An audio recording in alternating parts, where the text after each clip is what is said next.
When I decided to permanently relocate and evacuate California, no one understood why. And then that's when I realized I needed to change my circle of friends because they're not seeing what I'm seeing, which was so obvious that that just means the friends that I'm around, friends and family, they're just not paying attention. They're just not aware of their surroundings. I saw the writing on the wall. I saw the fact that people were calling police, they would no longer show up. I saw that people were getting away with smash and grab robberies, murders were being unsolved, no one was being arrested, crime rampant, and they were encouraging people to wear masks while going into banks and stores. And until 2020, in all of history, when you wore a mask into a bank, that means you were about to rob the place. I started noticing that they were pushing this gay agenda everywhere. I would walk into stores and men were dressed as women and they were trying to pass that off as being normal. And the teachers would putting up gay flags in the classrooms and talking to kids about their sex life. And this was being reported by parents. So this was only inherently in places initially like California. Then I saw that I found out they had passed the Senate Bill 145, which decriminalized the penalties for being caught having sex with kids underage if the kid says he's gay too. And I was like, wow, this is getting really, really weird. So I made a decision to leave California, and I had people that were looking at me crazy, like, why would you want to leave here? Like, as if California's the only state in the country that has electricity, plumbing, and economy. And as soon as you drive out of here, you're just in an empty land, just an empty hellhole, outdoor porta potties everywhere. Like you're just going into a jungle of like, or just into a desert of the unknown. We pretend that there's no society outside of California, the arrogance. And now California has collapsed to the point that even the wealthiest billionaires are now making their escape because, well, there's a new tax coming where they want 5% of your tax starting this year, 5% of your total net worth.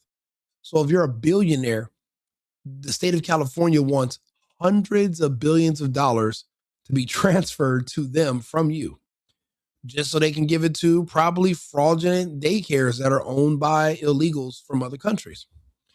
This is how. Let's take a listen. This is going to be the story about the descendant of the founders of In-N-Out. She's the current owner, and why she's relocating to one of the three last remaining states in our republic. The last of the republic, for the most part, is Texas, Florida, and Tennessee. That's it. And she's relocating to Tennessee. I relocated to Texas. Everyone else with any sense left New York, relocated to Florida. Remember those three states I just said. So let's take a listen. $5.90. That's what this costs. $6 for a double-double from the most iconic burger joint in California history. And the billionaire who owns this place, the woman whose grandparents started this company 77 years ago in Baldwin Park, she just said, I'm done. She's moving. And by the way, as soon as this video is over, I'm talking about as soon as I get up from this chair, I'm literally going to go to In-N-Out Burger and I'm going to make a video and I'm going to enjoy it. And I'm going to tell you guys all about it. We're going to In-N-Out. Forget, we're all going to go to In-N-Out. If you're in Dublin, Ireland, if you're some of my followers that are in France or in Deutschland, wie geht's dir? Alles gut für alle Haitian here. We're going to go to In-N-Out. We're going to go try all this food. I'm going to show you guys what all the hype's about. But that's after this video. So let's continue. To Tennessee, packing up her family and leaving California behind. Like you said, there's a lot of great things about California, but raising a family is not easy here. Doing business is not easy. Now that's new. It used to be a good state to raise a family because we had something called suburbs. So if you didn't want to live in the inner city, you could move to one of the adjacent areas, or you could move 20 or 30 minutes out. I'm from Los Angeles. So if you didn't want to go to West Covina, then you could go to El Monte, or you could go to further out like Ontario or Fontana, Rancho Cucamonga. You could go to, different areas. You didn't really want to go to Pomona. That's a little too close to LA. So there's a really strong gang influence, especially when I was a kid. But you wanted to get away from those inner city issues. But what parents didn't realize is that their children that they're relocating were wannabes, and they would bring the gang issues with them. So you're trying to get your kids away from the gang. Your kids will get to a new city that's safer with better kids, and they would adopt this gang persona and come up with this new identity of some tough guy, and they'll create the gangs in those areas. So it's not like California was always like this. It took time, but it was a dramatic shift between 2020 and today. And that's why we all left. Here now, And I started asking myself, what finally broke her? What pushed a woman worth almost $9 billion, whose family built this empire right here in California, to just walk away? So I started digging. And what I found isn't just about burgers. It's about you and a bill that's coming that you can't escape. So let me tell you a story. Baldwin Park, a guy named Harry Snyder and his wife, Esther, scraped together everything they've got. They open a burger stand 10 feet by 10 feet, tiny. No invest. You know, it's crazy. I always thought the In-N-Out burger that I used to go to when I was a kid, it was off of Vineyard in the city of Ontario, like if you're driving towards Ontario Mills, and right off the exit was an In-N-Out. And I thought that was the number one location that was built, but I think it's like number 2 or 3. But it's actually, I didn't even know Baldwin Park is where In-N-Out began. That's a history lesson for us all. No franchise deals, no private equity. Just a husband and a wife selling burgers out of a window. Harry builds the first drive-through speaker box himself with his own hands. California's first drive-through ever. Some of my earliest memories being exposed to In-N-Out were in this office. This was my uncle's office. And, for me, he was just this magical uncle. He had a larger than life personality and just seemed to make things happen. And we always had fun together. And here's what gets me. They don't expand fast. They don't cut corners. They got fresh beef, hand-cut fries every single day for 77 years. Look around. This place still operates the same way. That guy back there, he's cutting real potatoes right now. Not frozen, not prepackaged, real potatoes. Harry dies in 1976. His son Rich takes over.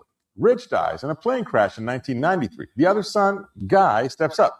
Guy dies of an overdose in 1999. One by one, his family buries their own. You know, this actually gives more credence to the fact that we have to have more kids. We need more kids because things happen. People die, but you're going to need a legacy. You're going to need offspring. Well, first things first, if you have a business for your kids to be a part of so that they're not begging someone else to give them a job when they grow up, you do need more kids. This is your contribution to society. This is what literally God wants for you. It's in the Bible. Now, personally, I don't have kids, but I'm going to be taking my own advice soon. But again, I'm working. I'm building. I want my kids, they will work for me. As a child, I worked for my family business. And then it got to a point where I didn't necessarily want my family controlling everything I do or having to be in part of all my business just because I work for them because, family's controlling. So I ended up working for other people and branched out on my own. But you do need more kids because at the end of the day, it's billions of dollars and their family is pretty much limited because the parents opted out of having a lot of kids. So you got to look at it from different angles here. And you know what they never did? They never sold. They never franchised. They never left California. Esther, the original founder, now a grandmother, takes over at 79 years old, runs the company until she dies in 2006. And then there's only one person left, Lindsay. The granddaughter, she was 17 when her dad died. 17 years old. The last one grandchild, one. No one else had any accidental. I mean, you start thinking about it. Even accidental kids are kids. They're still family. Yeah, it's rough. You had a kid out of wedlock, not, and I don't promote that at all, but Jesus, that's better than nothing. It's still family. You guys can still grow and be there for each other. And I'm from a really big family, huge, where there's too many of us actually. And for the most part, we're all men. It's me. My mom had, a bunch of sisters, and because, my grandparents had a lot of kids, and then they all had sons. So it was really just me and a bunch of my cousins, and we're just all out here in the world doing different things, trying to make different things happen. That's important. That's extremely important because you want to diversify your family so that you guys can grow, but you guys can also have each other. This woman's alone. She's the lone granddaughter. This is a lot of pressure, but it looks like she's handling it well from what I can tell. She's doing really, really well. Last Snyder standing. She inherits $1 billion company. You know what she does? She stays. She raises her family here. She builds the company to over 400 locations. She fights for California for 77 years. 4 generations of this family bled for this state. And California broker. COVID hits. Sacramento says, check your customers' vaccine cards or we shut you down. Could you imagine going to a fucking fast food restaurant and they're asking you about your personal medical information so that you could buy a burger and some goddamn salty fries? If that, see, the reason I left California, one of the reasons, is when they started talking about doing the vaccine passports, where they wanted you to, not only they wanted to force you to take a medical experimental substance that no one to this day can verify exactly where it comes from. The technology that they're finding inside of it is an easy 100 or more years ahead of the technology that we have today. We do know these vaccines, they're not even vaccines. We do know these injections were created long before warp speed, sometime in the early 2000s or late 90s. We don't know anything else about them. We don't know. We know Pfizer and Moderna and AstraZeneca and Johnson and Johnson. We know they didn't come up with this injection, the mRNA. They didn't create the technology. We don't know anything else. We don't know.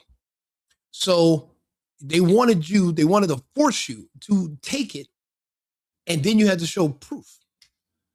Because a stranger, some kid with a mask on, is going to ask you to verify your personal medical information. To hell with 100+ years of having HIPAA laws and protections and all these things about privacy. To hell with them all. Because the television and some weird asshole named Fauci and a couple of Democrats are telling you that you need to do this to save grandma. Yeah, screw you and grandma, bro. No. So I actually had a similar incident like this with Gavin Newsom. They wanted me to shut down my corporate housing company because, well, they were saying, oh yeah, you're a super spreader because you're still housing different people day by day. And what if they're bringing in a virus? But I'm not an idiot. I understand that viruses don't even leak. They don't even exist. They technically do not exist. There's been no proof that there's any such thing as a virus. A virus is a theoretical proposal for how disease spreads, but it's never been verified. Germ theory is itself a theory. We don't understand how sickness is spread no more than we understand how multiple different women's periods can sync up at the same time. The way that's like this weird mystical thing that happens, it's the same thing about how people get sick. We still do not understand. They've experimented in the past, and they've taken sick people, and then they've experimented on hundreds of prisoners where they were taking bodily fluid from sick people, having them sneeze and cough on others. They've never once been able to actually show that this one sick person gave another person a sickness. They've never been able to verify that, and they've tried. So me knowing all this information, I'm like, no way I'm playing this game. I'm out. I don't get me wrong, I kept my business open, and they sued me, and they were taking me to court, and on the day of, they dropped everything against me. So I won. But my competitors at the time, everyone else around me in California, my friends, you know what they were doing? Oh, Rico, I don't want my apartments. You want to take them over? Oh man, I'm selling all my furniture. You want to take them over? And you know what I said? Abso-fucking-lutely. Yep, I'll take them all. So now my portfolio goes from 8 Airbnbs to 20 to 25 to 30. I think at my peak between 4 states, I had like 30 something, 33, 34 Airbnbs. That's how that came with the fact that I was willing to fight to stay open when everybody else gave up. In-N-Out, she did the same thing. She said no. They were going to shut her. They threatened to shut down In-N-Out. Do you know how insane that is? In the state of California, where it's originally from. I'm in Arizona today. I'm about to go to one in Tempe where there is literally what is it like? It's the busiest In-N-Out in the entire country, pumping 24 hours a day. And they threatened to shut them down over an imaginary disease because they wanted to give you an experimental injection that is now magically giving everybody cancer and heart attacks. That's why I make videos now. Your favorite creators, your favorite newscasters, they wanted to keep these jobs where they were making all this money. And when they came down and said, hey, even though you work in the studio by yourself and you work from home, we're going to need you to take this experimental medical procedure or you're fucking fired. I could not get fired. So I didn't take shit.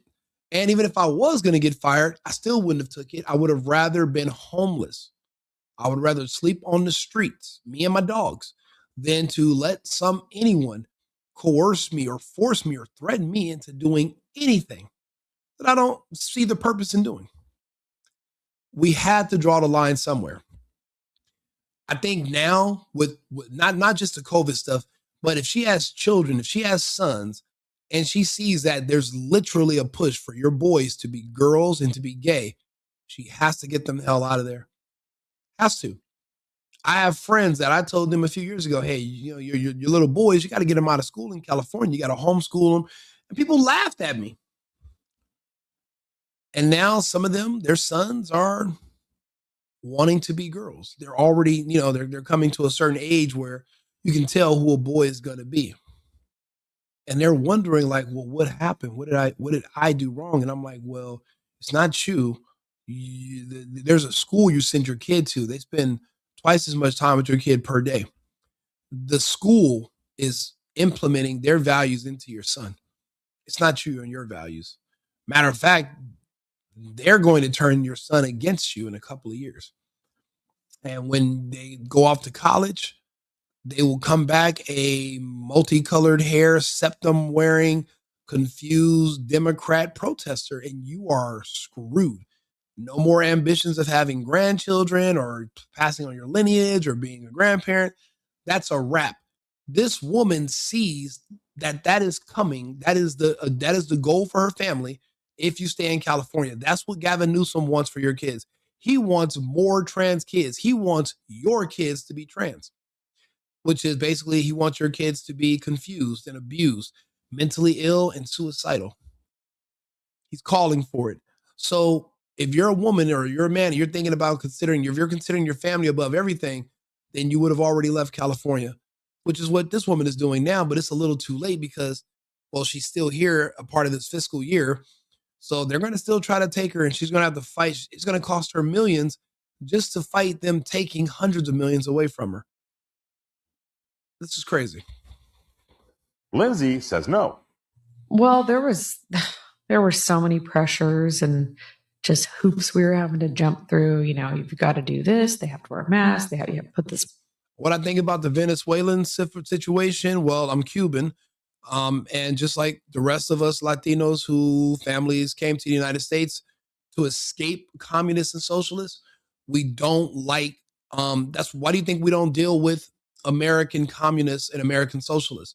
In the United States, the black community is communist, the gay community is communist socialist, the black community are Marxists. So that's why when they try to say, "Oh yeah, black and brown," do not mix us in your bullshit. We believe in freedom. We appreciate what Trump did. He freed Venezuela. We wish we had this kind of freedom in Cuba, and honestly, it's looking like we will soon. And then eventually, maybe a lot of us can open up businesses and return to Cuba. But just like in Cuba and just like in Venezuela, they use the darker people in the population who make up the majority to try to go after the fair skinned people in the population. And they convince you that the cure to racism is communism. Just vote for me. But really, and that's the reason why everybody that looks in Cuba, lives in Miami looks like my mom, but everyone that looks back on my country looks like me and my dad. There's a reason behind that. Those people, and if you look at the United States, they're using the black community to kind of try to basically sow dissent in the country and overthrow the American government as well. That's a part of the plan. Why do you think they have the highest murders rates, but the media runs cover and says, actually, even though they do all the killing, you really got to worry about these evil white people. They're running cover. That's their black army, if you will. So I appreciate what Trump did, and Venezuela's free. No more communism or socialism. Do you know how beautiful and well-to-do Venezuela was before Chavez took over? But then again, you got to understand, you can vote your way into communism. You just can't vote your way out. And when you're listening to people that are saying, "Oh yeah, everybody should be equally poor because I'm dark skinned, that's why I can't get a job and I can't work." The same thing in Venezuela. And those are the people that voted them into communism. And honestly, to ignore them or even remove their right to vote wouldn't be the worst idea, because look at what they vote for.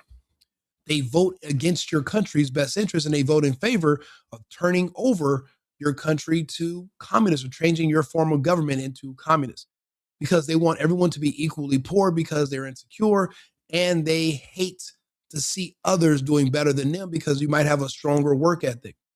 That's the beauty of the United States. When we came here looking for freedom, it wasn't we wanted to be so free that we can literally get on government assistance and get free money. That's not the kind of freedom my family was looking for. My family came here because we wanted the freedom to work.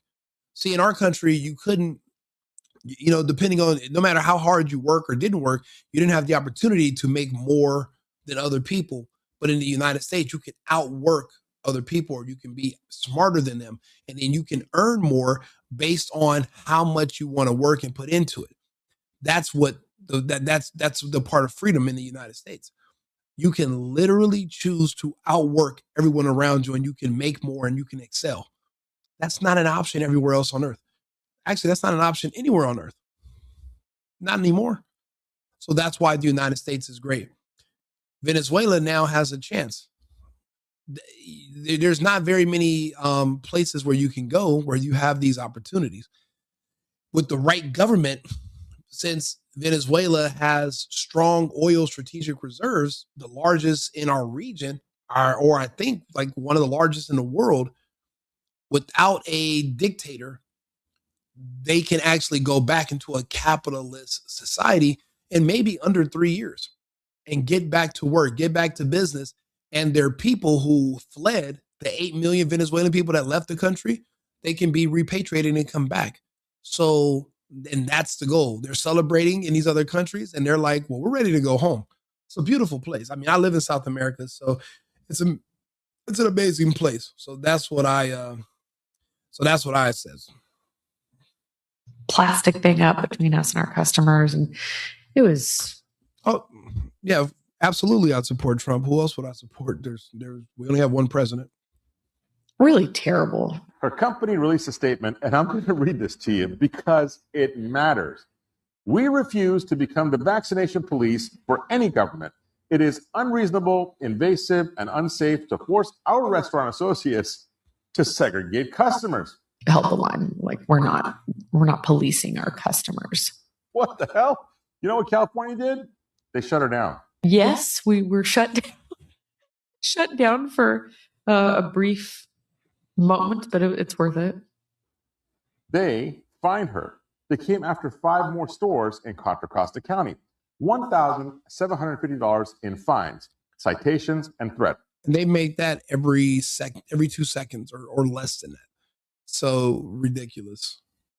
But she held the line. Then crime exploded. Her Oakland location, opened for 18 years, profitable, had to close. You know why? 1,335 police incidents, over 1,000 car break-ins, robberies, and listen to this. A gunshot went through the walls of the store. First store closure in 77 years. Guess where that one store that had all those crime incidents and had, people shooting at it? Guess what neighborhood it was located in? Guess who lives in that neighborhood? I give you a hint. The word usual comes up. Not because it was failing, because California couldn't keep employees safe. And then the minimum wage hikes, the regulations. Yes, the answer is Oakland. Oakland, California. Then the cost of living that made it impossible for her own workers to buy homes. And finally, Sacramento floated something that made her decision for her. Here's what nobody else is talking about. There's a proposal on the table right now in California. It's called the 2026 Billionaire Tax Act.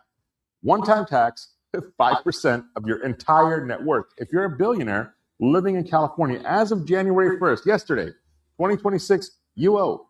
Lindsay Snyder is worth $8.7 billion. 5% of that is $435 million. One check to second. And you got to think about it. We just now found out all of our tax money is being laundered and given to illegals and scamming migrants from other countries in the world. And because the truth of the matter is this, all these migrants that we're seeing in the country, like 90% of them don't actually want to be here. They didn't come here by choice. They came here because they were hired. And when I say hired, it's because they are literally paid to be here. So what these governments are doing in these cities is they're overlooking the fraud because that's their compensation to these people to come over here and just be warm bodies, because unfortunately, that's how our system works when it comes to assessing how many congressional seats per state one will get, is how many people live in a state. It doesn't matter if you're a citizen or not, which is a huge oversight. Only thing that matters is if you are a living person. So that's why they've been importing and bringing all these people over here. But these people are from other countries. They're not stupid. You have to pay them. And if you're paying them to come live here, then you got to pay for my housing, my food, plus you got to pay me a stipend every month, which was a problem because when Trump cut that off back in October, well, these people were showing up to town hall meetings in their area and saying, hey, you got 2 weeks to make sure I got my money or me and my family are leaving. Now, when Americans are hearing this, we're like, wait a minute. I thought you were here because you have nowhere else to go. Leave and go where? They're like, yeah, we're going to go back home. They're like, wait a minute, I thought your country was war-torn. And they're like, what war? So a lot of Americans were thinking that Costa Rica's at war and all these different, and Colombia's at war and all these places. There's no wars. These people are literally paid to come live here. And also they're paid to vote. And then because there's no auditing, that means illegals can vote too. Because why can't they? They're not going to be arrested and there's not going to be an audit. You're not going, and then even if there is an audit, you're not going to change the election results. We learned that after 2020. After knowing that your tax dollars are basically going into buying and paying people to come here to replace you, how much more do you want to give? More money to the government or zero now? I'm leaning towards zero. I will not be filing anything in 2026 until we find out what the fuck is going on. There's way too many Somalians and other foreigners. Dude, there's a guy that works in the government in Somalia. He even has a daycare over here that's scamming. How is it that elected officials in other countries can open up scam businesses in the United States and they don't even live here? And you think that I want to give my tax money to the same people that allow that, who are mismanaging it. You think I want to give them more? And you expecting this woman to give up 400 million to a country that can't even weed out the scammers from other countries and that are letting us just get screwed every day because they don't know how to manage money? No, the answer is no. We're not doing that. Sacramento. We're building an office in Franklin. So I'm actually moving out there. I gave them a lot of notice, because we love them and want to make it as easy as possible. But by 2030, we'll close the Irvine office. She's building a new headquarters in Tennessee. The address, 1948 Double Double Drive. That's not a coincidence. That's a statement. Now she's going to be fine. She's got lawyers. She's got accountants. She's got a ranch in Tennessee. She's out. But here's where the story becomes your story. You're not a billionaire. You're not leaving. You got a job here, kids in school, probably a mortgage. When she leaves, when her tax dollars leave, when the billionaires scatter, Sacramento's not going to cut spending. They're addicts. They're going to look around and say, who's left? You're left. So let me do the math for you. You make $130,000 a year. That's a good job. Electrician, warehouse manager, maybe you're in tech.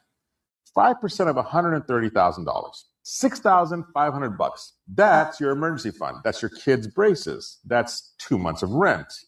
Gone. You make $272,000. That's what they call middle class here in California, which is insane, but that's another video. 5% of that is $13,600. That's daycare. That's your property tax bill. That's your family vacation that you'll never take. Lindsay Snyder was looking at $435 million bill. She left. You're looking at $6,500, $13,600, and you can't leave. That's the game. The billionaire escapes, you're trapped, and you pay the bill they left behind. This burger is $6.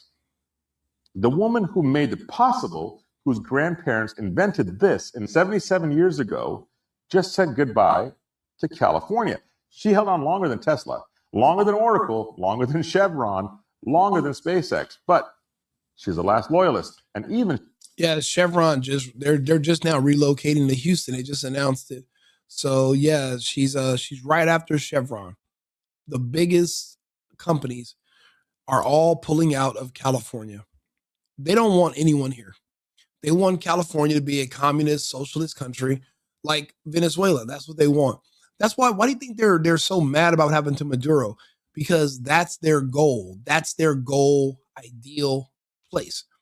California is and will be a Venezuela if we do not rid the government of the corruption and pull those officials out of there. If we keep letting Democrats with their fraud create a supermajority in California, then California and our entire West Coast will be the next Venezuela. She said, enough is enough. This place isn't going anywhere. Not yet. 281 locations in California. But the heart, the owner, the future, well, that's in Tennessee now. And you're still here paying for the roads that she used, the schools her employees' kids went to, the infrastructure that built her empire. She got rich here. She got out. And guess who's left holding the bill? You. If you're new here, I break down how California policy hits your wallet. Subscribe. I'll see you in the next one. Informative and great, but it's good to see other people finally seeing through the veil of BS in California. I just seen it a little bit earlier, but you know what they say, better late than never. So and every day is the first day of the rest of your life, and she's making the appropriate moves to safeguard her family and their future. And I respect that from her. Hopefully she didn't fall for the propaganda and they didn't give each other the shot. Or there'll be another family that is basically American royalty that is going to have a curse. The Kennedy family is already being followed up by the curse of the vaccine. It just had one of their granddaughters just passed away at 35. This vaccine situation is the reason. It's one of the main things I always talk about every day, but it's because of a reason.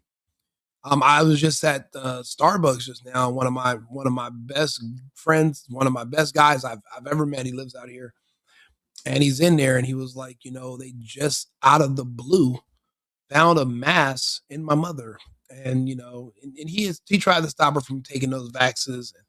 Now she's literally in the hospital. I'm about to go see him right now once I get done with this live. This whole, they injected all of our friends and family with poison that is literally giving them cancer and heart attacks and killing them. So that's why this is such a huge and major deal to me, and it should be a big deal to you if you're not. But if you're not noticing everybody around you dying, it's because you're not paying attention. So here I am. I'm gonna do what I can to keep things in perspective for you and bring you the latest news. This is what's going on with California because this is my home state. It does mean a lot to me, so I talk about a lot of California stuff too. Like and subscribe, share the video. I'll be back shortly with another topic. And remember, America first, America only. I've been needing to find a new apartment, which has not been easy with credit as bad as mine. Luckily, I found cosigning.com. They connected me with a cosigner who helped me get my dream apartment for me and my dog. I just paid a small fee and was able to move in fast. Get the cosigner you need for the apartment you want. Check out cosigning.com today.